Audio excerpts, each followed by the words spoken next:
Hello, everybody. Welcome back to Pacers Daily. I am your host, Hery Acosta. Once again, a quick episode. We're just going to talk about a few things that has come out recently. First off, Tyrese Halliburton has came out and talked about Shai Gilgeous-Alexander. I have to agree with him completely. Shai had one of the best seasons put up to date, scoring over 30 points a game, winning MVP, first team All NBA, winning a championship, Finals MVP. Absolutely amazing season from Shai. Now, we all know things could have gone differently. But, Tyrese did give his opinions on how good Shai is as a player. Absolutely amazing player. Deserves that crazy extension. Not just him, the Thunder. Jalen Williams deserves his extension, so does Chet. But, the Thunder are a great young team that are coming up. So are the Pacers. So, in my opinion, one of the best finals I have seen in a very long time. Pretty much since the Golden State Cleveland series that went 4-3 back in 2016 when LeBron came back 3-1, won Finals MVP. But you know, we love disrespect in the NBA. We love when players come out and say, "Oh, we know we lost, but the people who won are absolute respect. They deserved it." I can see the Thunder winning a few championships. They are a very good team, very young team. Just a team that can keep building and kind of just keep on switching their pieces. Now, obviously, with the fact that they have just re-signed three players for as much money as they did, some players are going to have to end up drifting away. We can see Hartenstein, we can see Dort, we can see Caruso leaving that team here soon. But, just to come back on Tyrese gave his props to Shai, which is very respectable. I'm very happy that that happened. There's absolutely no bad blood between the Pacers and the Thunder. I don't think there ever will be, just because both are very young teams working for that same thing, and it's very, very nice to just see that kind of level of respect in the NBA. Another thing that came out, there were some grades. I personally think that re-signing James Wiseman after the Myles Turner departure, in my opinion, is an A. We got him for 1 year. Kind of want to see what he can do, especially off the bench. Now, obviously, if Jackson's not healthy at the beginning of the season, or if there's a little bit of struggle, Wiseman could be in that starting role. Obviously, Wiseman was a second overall pick in 2020 in the same draft as LaMelo, Halliburton, Toppin, Tyrese Maxey. A lot of very good picks in that 2020 draft, and Wiseman was the one that went up second. He is one of the only few champions in that draft. Now, of course, he didn't really play that year, but there is still a lot of potential. He is 23 years old. He's about to be 24 here soon. So that's definitely something that we want to see. I thought he was going to have a great season last year, but obviously that torn Achilles kind of messed all that up. But he should be back soon. He did get injured right at the very beginning of the season in that first game, so he should be fully healthy by that first game. Now, will it take him a little bit to kind of get adjusted? Yeah, of course. And now he really gets to play with this brand new squad, just kind of seeing how this all goes. So, very excited to see Wiseman back on the team. Um, Trading him for cash, but of course he was released by the Raptors, so now he's right back here where he belongs. So that's something to definitely look at. And something else that I want to talk about, kind of going back to Tyrese Halliburton, but this is more about Myles Turner. Halliburton did speak up and say that he liked what Myles Turner brought to the team. He liked what Turner did for the city. But at the end of the day, the NBA is a business. The money that you want, it's the money that you want to get. So obviously the Bucks offered him that money. He went to Milwaukee.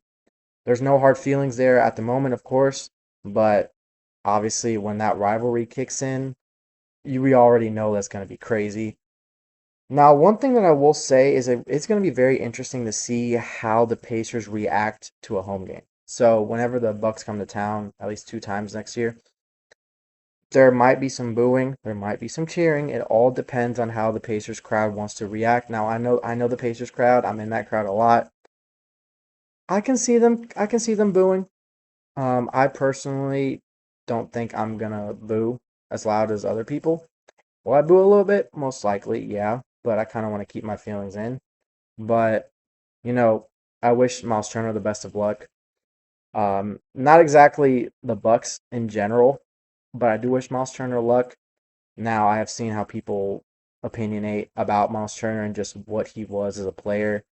Obviously, he has his moments where he's not the best. He's not had his best game, but he's also someone we're gonna miss in the city because just because he was the city for a bit. Because a lot of stuff went around him for years before we got to Oladipo, before we got to Sabonis, before we got to Tyrese. A lot of stuff was built around Myles. Now, when he was in and out of trade rumors, well, of course. But, obviously the second he's out of trade rumors, that's when he goes. And we didn't get anything back. But, obviously that rivalry is going to keep stemming up. We already saw Matherin posting him dunking on Turner a while ago. We've just seen how everything has progressed. We saw Turner's comments on the Pacers and on him wanting to stay competitive when honestly the Pacers, in my opinion, will be competitive next year. So that's something to look at as well. And one thing I kind of want to talk about with this section is that there's still hope for next season. Now, with Halliburton out and with no Turner, obviously there's some players who are going to step up. And Kevin Pritchard and just a lot of people are saying that they want Nembhard to kind of fill in that gap, kind of fill in that role. Now, we've seen what Nembhard is capable of. We saw the shot he hit against New York in Game 3 2 seasons ago in the playoffs. We've seen what Nembhard can do on the defensive end. He is an all NBA defensive team, and he would have made the all defensive team this year if it wasn't for the game limit, because obviously he missed a lot of games with that ankle injury early on.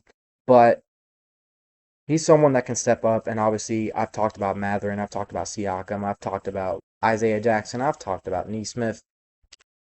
Everybody on this team is good at something. There is not one player that doesn't have a skill set. Now, whether that comes in the starting lineup or when it comes in the bench, it all determines on how they play in the regular season and in the playoffs, because I still think this team is a playoff team. Now, obviously, the East is stacked. The East has some good teams. Maybe not as stacked as the West, but the East still has some good teams. Now we got to worry about the Knicks this year. We got to worry about the Cavs still. The Magic are on the up and up. The Hawks could be on the up and up with the new addition of Kristaps Porzingis and NAW. So that's some stuff we definitely got to look at. But just when it comes to really the Pacers in general, just kind of seeing if some certain players can develop into all-stars, just because Indiana has been that place where maybe players haven't had the best of seasons on other teams or even starting out their career, and then they just progress into an absolutely amazing player. Now, a player like Sabonis has still developed into an all-star even in Sacramento, but he started becoming an all-star here.